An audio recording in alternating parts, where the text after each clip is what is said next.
दुनिया के सबसे अजीब इत्तेफाक जिन्हें जानकर आप भी हैरान हो जाओगे। दुनिया में कुछ लोग तर्क और विज्ञान के अलावा किसी सुपर पावर को नहीं मानते, जबकि कुछ लोग अलौकिक शक्तियों में विश्वास करते हैं। जब किसी को कोई अनसुलझी या अविश्वसनीय घटना होती है, इस वीडियो में देखते हैं अविश्वसनीय इत्तेफाक के बारे में। नंबर 1, हिंदू माइथोलॉजी में 3 सुप्रीम डिवाइन का जिक्र किया गया है, जिन्हें भगवान ब्रह्मा, विष्णु और महेश कहा जाता है। हिंदू धर्म ग्रंथों के अनुसार ये तीनों सुप्रीम पावर इस यूनिवर्स के क्रिएटर, प्रिजर्वेशन और डिस्ट्रक्शन के लिए रिस्पॉन्सिबल है। भगवान ब्रह्मा इस यूनिवर्स के क्रिएटर है, भगवान विष्णु इस यूनिवर्स के प्रिजर्वेशन है और भगवान महेश यानी शिवा इस यूनिवर्स के डिस्ट्रॉयर और रेजनरेटर है। लेकिन इसमें इत्तेफाक की यह है कि ग्रीक माइथोलॉजी में भी एक ऐसा ही सिमिलरिटी ऑफ गॉड का कॉन्सेप्ट है, जिसमें ज्यूस, ओसाइडन और हाडिस शामिल है। ग्रीक मिथोलॉजी के अनुसार ये तीनों गॉड भी दुनिया और यूनिवर्स के एस्पेक्ट्स को कंट्रोल करते हैं।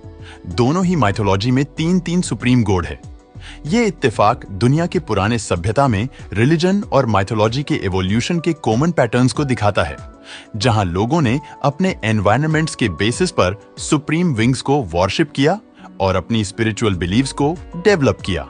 नंबर 2, सूर्य ग्रहण, जो कि एक अद्भुत एस्ट्रोनॉमिकल फिनोमिना है। आप में से भी कई लोगों ने सूर्य ग्रहण जरूर देखा होगा, लेकिन सूर्य ग्रहण से जुड़ा एक ऐसा इत्तेफाक है जो आपने पहले शायद ही कभी सुना होगा।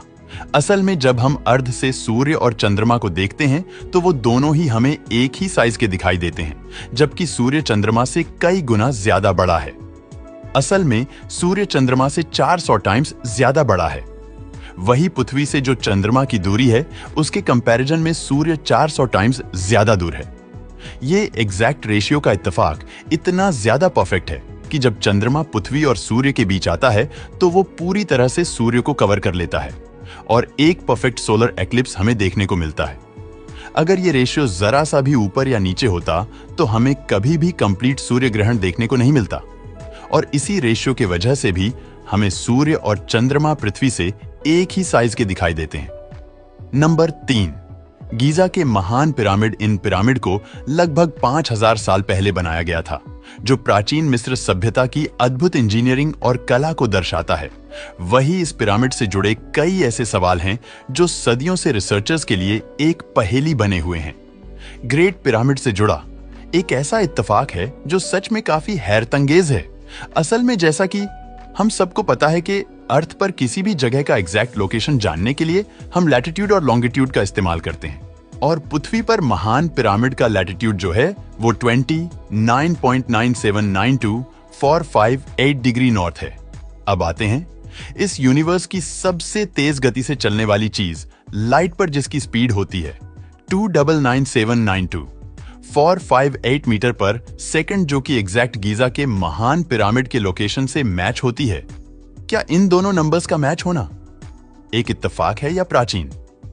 मिस्र के लोग इतने ज्यादा विकसित हो चुके थे कि उन्होंने स्पीड ऑफ लाइट को भी मेजर कर लिया था, और उन्होंने जानबूझकर इसी लैटिट्यूड पर ग्रेट पिरामिड का निर्माण किया। नंबर 4, अमेरिका में रहने वाले रॉय सोलविन, जो कि वर्जीनिया के नेशनल पार्क में एक पार्क रेंजर थे। उनके ऊपर 7 बार आसमानी बिजली गिरी थी, लेकिन हैरानी की बात थी कि वो 7 बार उस बिजली से बच गए, और इसीलिए उन्हें दी ह्यूमन लाइटनिंग रॉड के नाम से भी जाना जाने लगा। यहां तक कि उनका नाम गिनीज वर्ल्ड रिकॉर्ड में भी दर्ज किया गया है। पहली बार उनके ऊपर बिजली 1942 में गिरी थी, जब वो ड्यूटी के टाइम एक फायर लुकआउट टावर पर तैनात थे।